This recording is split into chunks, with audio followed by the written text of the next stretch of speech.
బులెటిన్లో మనం breaking news చూస్తున్నాం. రాజధాని పరిధిలో అక్రమ కట్టడాలుంటే ఉపేక్షించేది లేదని మంత్రి నారా లోకేష్ స్పష్టం చేశారు. అక్రమ కట్టడాలుంటే చర్యలు తీసుకుంటామని మంత్రి లోకేష్ హెచ్చరించారు. తప్పు చేసిన వారిపై శాఖాపరమైన చర్యలు తీసుకుంటామని తెలిపారు. ఎవరి మీద కక్ష సాధింపు చర్యలు ఉండవని స్పష్టం చేశారు. పార్టీ కోసం కష్టపడిన వారికి నామినేటెడ్ పదవుల్లో ప్రాధాన్యత ఉంటుందని చెప్పారు లోకేష్. ఆరోగ్యశ్రీ ఆపేస్తాము అని అంటున్న జగన్ తప్పుడు ప్రచారం చేస్తున్నారని, అందులో వాస్తవం లేదని లోకేష్ స్పష్టం చేశారు.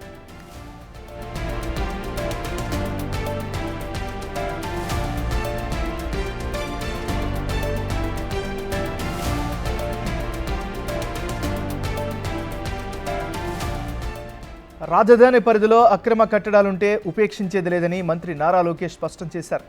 అక్రమ కట్టడాలుంటే చర్యలు తీసుకుంటామని మంత్రి లోకేష్ హెచ్చరించారు. తప్పు చేసిన వారిపై శాఖాపరమైన చర్యలు తీసుకుంటామన్నారు. ఎవరి మీద కక్ష సాధింపు చర్యలు ఉండవని తెలిపారు. పార్టీ కోసం కష్టపడిన వారికి నామినేటెడ్ పదవుల్లో ప్రాధాన్యత ఉంటుందన్నారు లోకేష్. ఆరోగ్యశ్రీ ఆపేస్తున్నాము అంటున్న జగన్ తప్పుడు ప్రచారం చేస్తున్నారని, అందులో వాస్తవం లేదని లోకేష్ స్పష్టం చేశారు.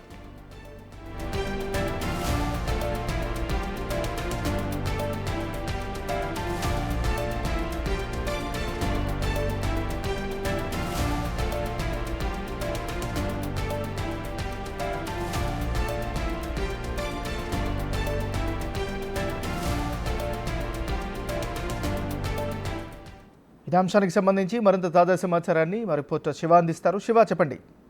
ఆ రోజు మొత్తం మీద చూసుకుంటే రాజధాని ప్రాంతంలో అభివృద్ధికి సంబంధించి కూడా, అలాగే ఆంధ్రప్రదేశ్ అభివృద్ధికి తమ ప్రభుత్వం పూర్తి స్థాయిలో సిద్ధత ఉంది. అలాగే ఎక్కడా కూడా ఎటువంటి కష్టపూర్తమైన వాతావరణానికి తాము సిద్ధంగా లేము. ఎక్కడైనా తప్పులు చేస్తే, గత ప్రభుత్వంలో తప్పులు చేసిన పెద్దల్ని చట్ట ప్రకారమే శిక్షిస్తాము. ఎక్కడా కూడా ఎటువంటి అంశాలకు తావు లేకుండా చేస్తామని చెప్పి టీడీపీ జాతీయ ప్రధాన కార్యదర్శి అలాగే మంత్రి నారా లోకేష్ కొద్దిసేపు క్రితమే ప్రకటించారు. అలాగే రాజధాని ప్రాంతంలో అక్రమ కట్టడాలు, అక్రమ లేఅవుట్లకు సంబంధించి కూడా కఠినంగా వ్యవహరిస్తాము, కఠినంగా వాటిపై చర్యలు తీసుకుంటాము. ఇటువంటి వాటిపై ఏమాత్రం కూడా తాము ఉపేక్షించే ప్రసక్తే లేదని చెప్పి కూడా నారా లోకేష్ అయితే మీడియాతో మాట్లాడిన సందర్భంలో చెప్పారు. ముఖ్యంగా రాజధాని ప్రాంతానికి సంబంధించి గత ప్రభుత్వ హయాంలో దాదాపుగా వందలాది ఎకరాలు ఇష్టానుసారంగా ఆక్యుపై చేసుకుని వాటికి సంబంధించి పూర్తి స్థాయిలో అంటే ప్రభుత్వం ఆక్యుపై చేసుకోవడంతో పాటు అక్రమ నిర్మాణాలు చేపట్టారనేది ప్రధానంగా చర్చ జరుగుతుంది. ముఖ్యంగా చూసుకుంటే మాజీ ఎంపీ నందిగం సురేష్ విషయం కానీ, అలాగే కొంతమంది వైఎస్ఆర్సీపీ నేతలు అక్రమ కట్టడాలు, అక్రమ నిర్మాణాలు చేపట్టారు. ఈ ఉద్దేశం పెట్టుకొని కూడా ఖచ్చితంగా అక్రమ నిర్మాణాలు, కట్టడాలపై కఠినంగా వ్యవహరిస్తామని చెప్పి కూడా లోకేష్ అయితే ఒక హెచ్చరిక జారీ చేశారు. Nagaraju. Right, thank you Shiva.